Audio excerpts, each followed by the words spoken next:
Yes, hello guys. I would like to show you how to insert products in the manager.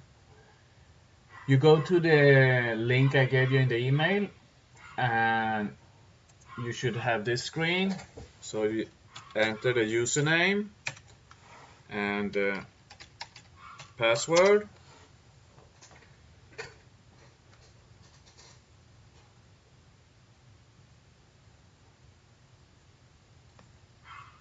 This is the product backend. As you can see, I had some products in already. And now we're going to enter a product called HP4250N. To enter a new product, you go up to the right hand corner, you click Add Product.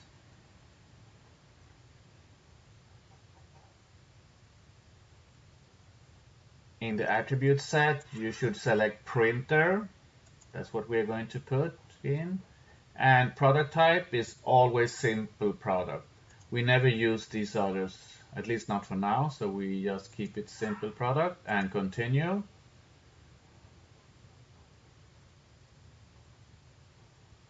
Okay. On the left hand side, we see all the attributes that we need to put in, but now in the beginning, there are a lot of them that we're not going to use. So we go to the first one called printer, select the brand, HP, the model number, and in this box it's only the model number. So 4250 and a small n. Manufacturer part number is the next box. That's the one that's, at least most of the times, start with a Q. And for this, I believe is Q5401A. HP printer family. That's going to be pretty neat later on, so it's good that we use this from the beginning. And since this is a black and white only, the family is called LaserJet.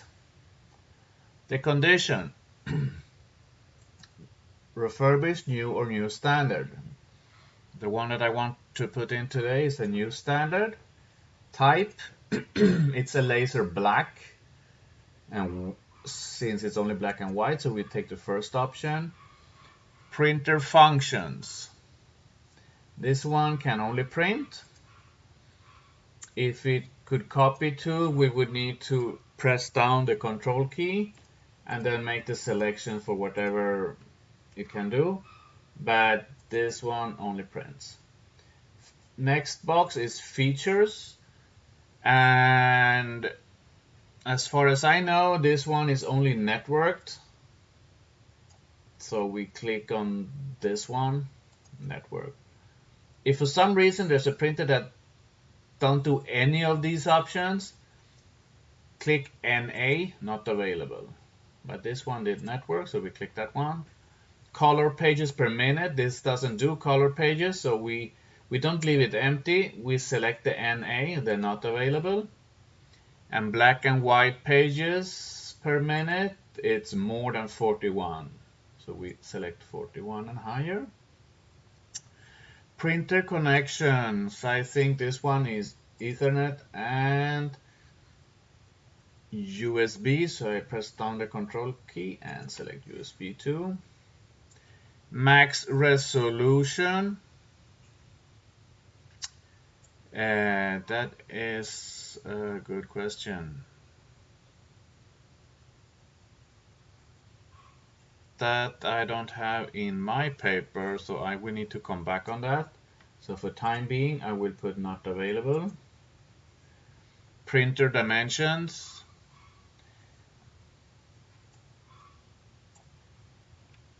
Usually what it's recommended, I think, is just to from the HP site to download the brochure. I'm going to give that link also to you, and there you should find most of this data. Printer weight is 45 pounds. The reason we enter all this is because it gives a lot of high quality keyword text. It's not really for the customer per se to look at all these, even though, I don't know, somebody might be interested in what what's the weight of this printer. I don't know, but it's mostly for Google. Google, I mean, a page with more text, Google considers it more important than a page that has less text. And since all these are high quality keywords that has to do directly with printers and this model, my hope is that it's going to get a pretty good rating once we see the Google ranks. Next box is printer dimension box. Sorry, I don't have that information.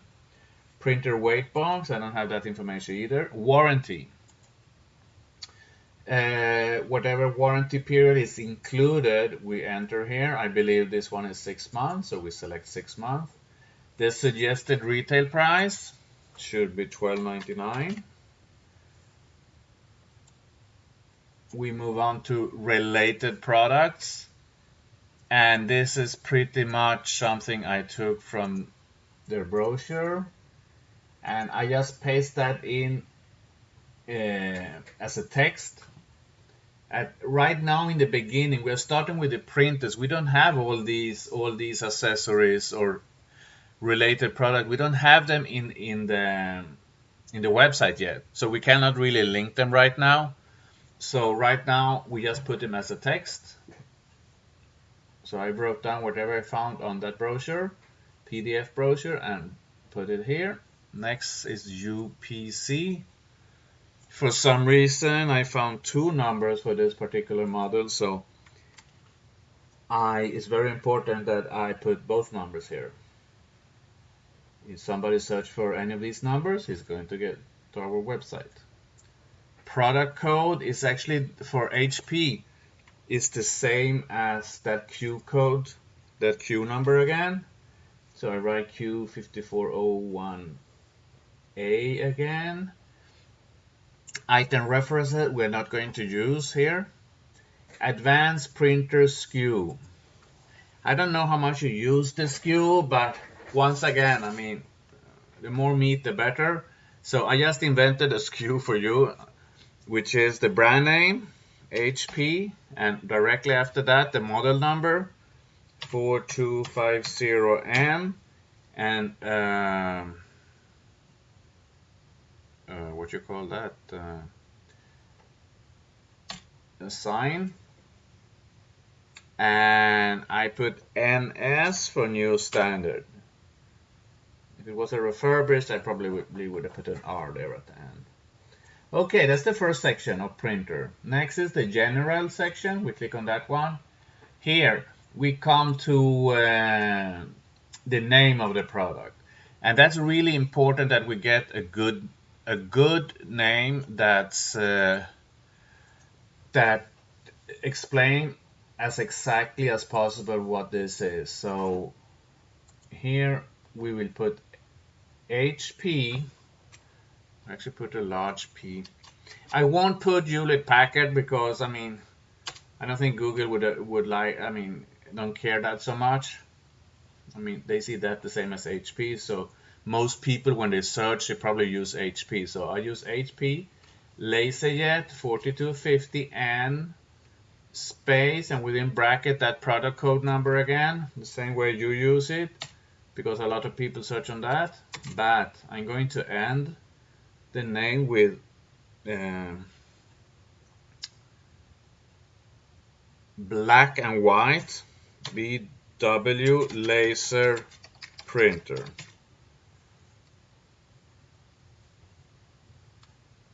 So the name should be probably as close as possible to what most people would search in Google. So my guess is that it's HP LaserJet 4250N Q5401A BW laser printer. That's what we're going to work with today. So SKU, that's that Q code again. This is the third time we enter this Q code, but it goes into different places on the website and on the product page in different tabs and so on. So that's why we have to enter that a couple of times. Weight, I believe it was, this weight is for the shipping calculation and from the backend system. So This one should be the ship weight with the box and everything. So we put, if the printer was 45, I don't have that information from you guys or from HP, so I just guess it's 48. I added 3 pounds. Status, really important. Enable. If we don't put enable, it's not going to show up. Tax class, again. We just put the default. There's no need to put taxable goods or shipping. We put a default, and that means that we can program whatever we want to tax this later on. But it has to be something, so we put default. URL key, if we want a special name of that document on the website, but if we don't enter anything, it's going to be as the name, and I think that's good enough for us. Visibility should always be catalog search. Set product from new as new from date. This is in the page. There will be like a small banner saying like new or new item. So if we want that banner, we can set in the start and end day. So we just put the start date, and 3 months later we put the end date. Country of manufacturer. First of all, I think it's hard to get that information. Secondly of all, I presume a lot of things are made in China, and even though there's nothing bad with that, we don't really want made in China on our website, so we leave this empty for now. Next item is prices. First, we put your regular sales price. That's $350. Now, this has function for group prices, entire prices, even map pricing, but we're not going to use any of that unless we decide that later on. So the only things that we are going to use is your sale price. If you would have a special price, I mean, if you sell it for $350, but let's say that you want to have it on offer for $2.99, then we enter that here. We don't enter that in our regular price. We enter it in the special price. And the suggested retail price, which is really important. This one was $12.99. If you want to use, I mean, the system has a very advanced profit calculation and all that. If you would like to use that, here's where you enter your cost. Next is meta information. That's really what we are going to do, so I'm not going to get into that. You could leave that empty for now. Images, the same thing. Unless you have like an image you really want, you could upload that here. But that's also a bit on our part, so that's something we will enter later on, so you can leave this empty too. Description. There's a short description and a regular description. And the short one is actually the most important one. That's the one that goes in the top of the page, right under the price and near the buy now button. So that's the one we need to kind of think a little bit so that it sounds sellable. The regular description is one of the tabs lower down, which is really, in my opinion, is more for Google. I'm not sure people read all that fine print. So here we think more keywords really than sale words. But in short description, we want it to sound really nice. So I pasted this text. And for the longer text, we can use this for now. This is the text we work with later on. When we do the metas, we automatically come in and adjust these texts as well. The design tab, we leave empty. Recurring profile, empty. Gift options, empty. Next one is inventory. It's really important that we have something in this field, in the inventory field. And if you don't have like an exact amount in inventory, but you know you can get it easily, you could just put 1,000 or 10,000 units. If you have the exact amount, you could put that too. And the next couple of boxes is really if you want to fine tune the inventory system and the back order notification and all that. But we're going to leave that empty for now. But the very last one is really important, stock availability. For some reason, Magento has out of stock as default. And if we leave it like that, this item is not going to show up. So we have to change that and put in stock. Sometimes we take some time doing all this. Maybe we need to gather information and find a UPC code or whatever. So it's always good to save, even though you're not ready with the product. So if you do that, you click on this big button, save and continue editing. If you're saving for the last time, you could just click save. But now we click save and continue edit, just to make sure that we don't lose all this work here now.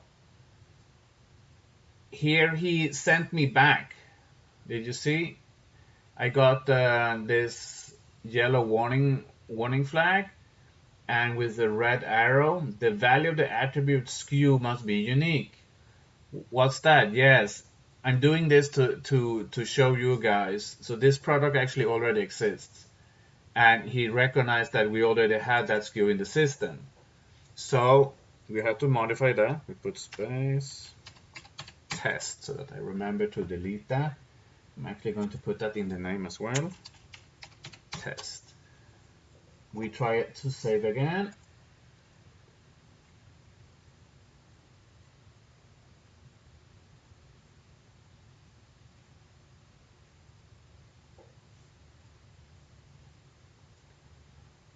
And we wait until we get the confirmation. And if everything goes well, you should get this green box here. The product has been saved. So let's continue. We were at inventory, and I said it was really important to put in stock, the last box here. Next is websites. We are doing main website. We're not getting into English. That's more if we're thinking of a multilingual website later on. We just put main website, that's the easiest way. And next box is categories. That's really important too, because here we're telling the system where the item should show up. So this is printers.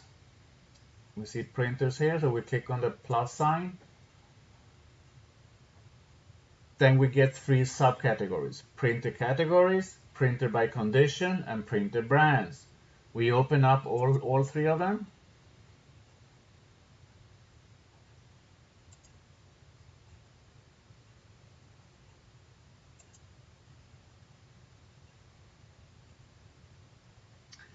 Okay, so here, printer categories. This was a black and white laser. We check this box. Printers by condition. This was a new standard printer. We check this box. And printer brands. This was an HP. We check this box. And if you're entering a really good seller, the second last category is called top 10 best sellers. So if you think this is really one of your best sellers, you could check this box too. You see within brackets is how many products are in here right now. So we only have 1 here. But in this 10 best sellers, I mean, we shouldn't be more than 10. So we put it as a best seller too. Next item is related products. And again, we don't have any accessories or nothing in the system, or toners or nothing yet, so we cannot really start linking them together. That's something we're going to do when we have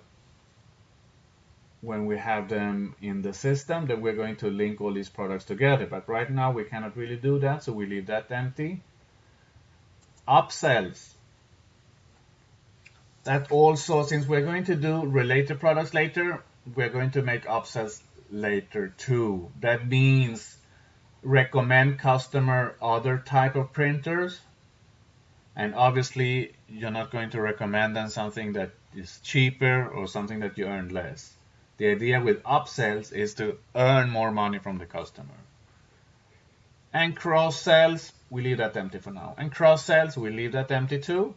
That's suggestions that show up in the checkout. Could be like extended warranties and that type of products. For now, we leave that empty. And custom options is nothing really we have set up. So that's about it. We click on save.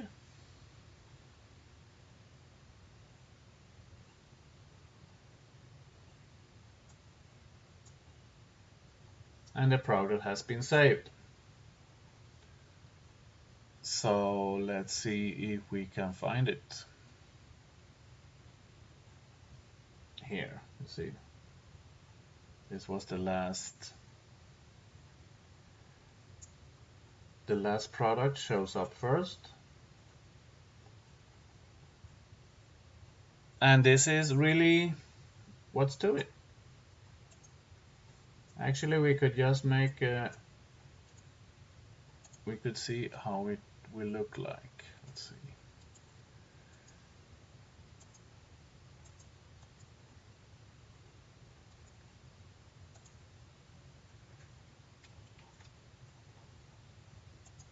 Let's see, what's the name?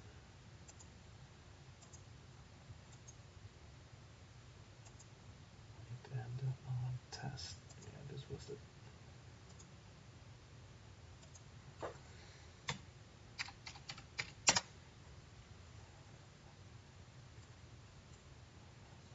Okay. Since this is a test version, since we're not live yet, I need to manually pull them up. But normally when we're up and running, it's gonna show up. But here is the one that we copied from, and this is pretty much how it's going to look like.